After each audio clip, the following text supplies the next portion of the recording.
Laban hanggang kamatayan, di palulupig sa kalaban. Ipapatapon ang Sangre Danaya kung saan wala na siyang engkantadong mapipinsala. Ipapatapon ang Sangre Danaya sa mundo ng mga tao.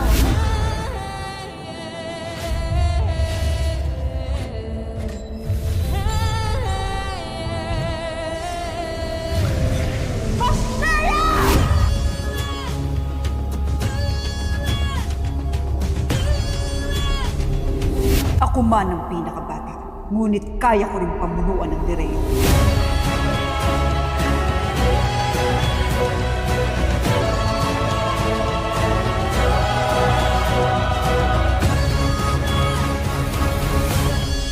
Avisala, mga Ashnea.